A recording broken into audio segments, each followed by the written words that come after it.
오늘의 말씀은 사무엘하 7장 8절에서 17절 말씀입니다. 그러므로 이제 내 종 다윗에게 이와 같이 말하라. 만군의 여호와께서 이와 같이 말씀하시기를, 내가 너를 목장 곧 양을 따르는 데에서 데려다가 내 백성 이스라엘의 주권자로 삼고, 네가 가는 모든 곳에서 내가 너와 함께 있어 내 모든 원수를 내 앞에서 멸하였은즉 땅에서 위대한 자들의 이름같이 내 이름을 위대하게 만들어주리라. 내가 또 내 백성 이스라엘을 위하여 한 곳을 정하여 그를 심고 그를 거주하게 하고 다시 옮기지 못하게 하며 악한 종류로 전과 같이 그들을 해하지 못하게 하여 전에 내가 사사에게 명령하여 내 백성 이스라엘을 다스리던 때와 같지 아니하게 하고 너를 모든 원수에게서 벗어나 편히 쉬게 하리라.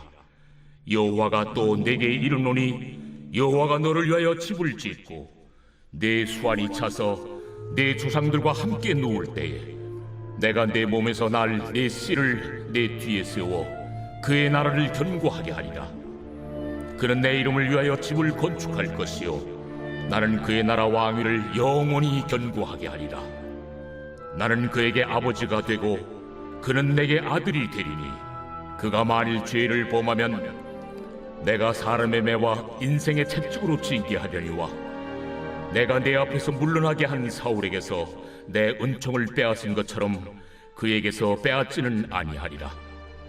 네 집과 네 나라가 내 앞에서 영원히 보존되고 내 왕위가 영원히 견고하리라 하셨다 하라.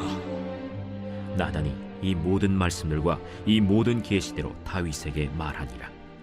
하나님께서는 자신을 위한 집을 짓고 싶다 하는 그 다윗의 요청을 거절하셨습니다. 자신이 가는 그 어느 곳마다 승리를 허락하여 주시는 하나님께 대하여 어떤 의미에서 참 감사하고 참 귀한 그런 마음에서 하나님의 집을 짓고 싶다, 어떤 신전을 짓고 싶다 하는 것이었는데, 다윗은 어떤 모습으로 그러한 신전을 짓고 싶었을까요? 할 수 있는 한 가장 화려하고 영화롭고 또 다른 세상에서 볼 수 없는 어떤 독보적인 그런 모습으로 짓고 싶었을 것입니다.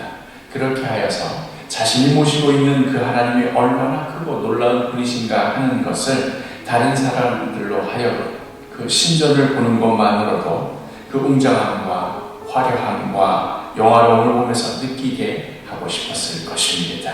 다른 말로 하자면 다윗이 살고 있는 그 시대 가운데 하나님이 얼마나 강력하고 놀라운 분이신가 하는 것이 그 신전만 보더라도 납득이 되도록, 상대방으로 하여금 그 신전의 위용에 주눅이 들어서라도 설득이 되도록 그렇게 그 신전을 통해 하나님을 드러내고 싶었을 것입니다. 내가 믿는 하나님이 바로 저 신전에 계시는 하나님입니다. 이러한 유혹은 오늘날 우리들 가운데도 여전합니다. 기독교에서 말하는 하나님은 합리적이고 이성적이고 논리적이기까지 하다. 우리가 믿는 하나님은 도덕적이고 윤리적이고 또 과학적으로도 적합하다. 그렇게 어떤 21세기에 해당하는 일종의 화려한 신전 안에 우리는 그렇게 하나님을 모시고 싶어합니다. 내가 믿는 하나님이 바로 저 신전에 계시는 하나님이에요. 이렇게 합당하고 합리적이고 납득할 만한 그런 하나님이야. 우리가 충분히 예상할 수 있듯이 다윗은 정말이지 순전한 마음으로 선한 의도로 그렇게 하나님의 전을 짓고 싶어 했을 것입니다. 그러나 아무리 선한 의도였지만서도 그것이 의미하는 바는 결국 우리가 바라고 우리가 선호하고 우리가 환호하는 하나님의 그 하나님의 모습으로서의 신전, 그리고 그러한 신전에 걸맞는 우리가 믿고 싶어하는 하나님입니다. 하지만 하나님은 우리를 창조한 것이지 우리가 우리 마음에 맞는 하나님을 창조하는 것이 아닙니다. 우리 마음에 맞고 우리 선호에 합당하는 하나님은 그것은 진짜 하나님이 아닌 가짜 하나님, 우리가 만드신 우상입니다.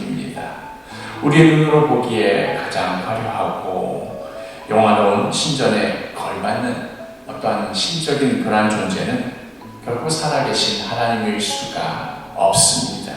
그리하여 하나님을 위한 집을 짓고 싶다 하는 다윗의 열망에 하나님께서는 이렇게 말씀하시는 것이지. 어제 말씀 가운데 사무엘하 7장 5절에 가서 내 종 다윗에게 말하기를 여호와께서 이같이 말씀하시되 내가 나를 위하여 내가 살 집을 건축하겠느냐. 다윗 네가 나를 위하여서 내가 살 집을 짓겠다고.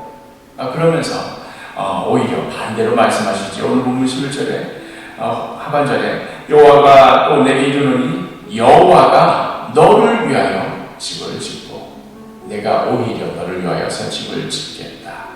우리가 찾아내고 우리가 납득하고 우리가 적절하다고 여겨지는 그러한 하나님이 아닌 오히려 우리를 찾아오시고 그렇게 믿고 싶지 않다는 우리를 설득하시고 우리로 하나님의 자녀답게 만들어가시고 빚어가시는 하나님, 그분이 친히 우리를 위하여 집을 지어주십니다.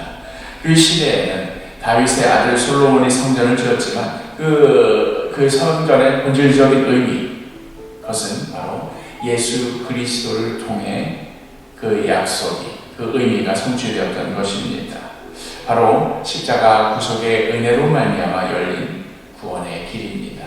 더러운 죄인과 거룩하신 하나님 사이를 가로막았던 그 죄의 문제를 십자가 보혈로 다 해결하시고 이제 감히 우리로 그 옛날 광야 40년 시간에 구름 기둥과 불 기둥으로 이스라엘 백성 그 장막들 가운데 한 복판에 함께 거하셨던 것처럼, 아니 그것보다도 오히려 더 본질적인 모습으로 이제 하나님께서 우리와 동행하시는데, 그것은 바로 우리 마음 가운데 지으신 성령의 전, 주님께서 우리 가운데 거하심을 통해서입니다.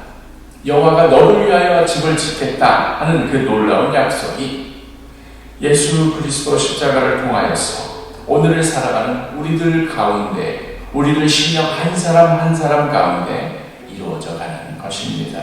이것이 바로 오늘 우리가 함께 읽은 다윗 언약의 본질입니다. 사랑하는 사도의 식구 여러분, 우리 한 사람 한 사람은 거룩하신 하나님께서 거하시는 성전입니다. 주님께서 친히 지어주신 하나님의 집입니다. 오늘 하루도 우리와 함께 하시는 주님과 걸어가며 그 음성에 귀울이며 그 뜻에 순종하며 살아가는, 그렇게 주님과 동행하는 복된 하루가 되기를 간절히 축복합니다.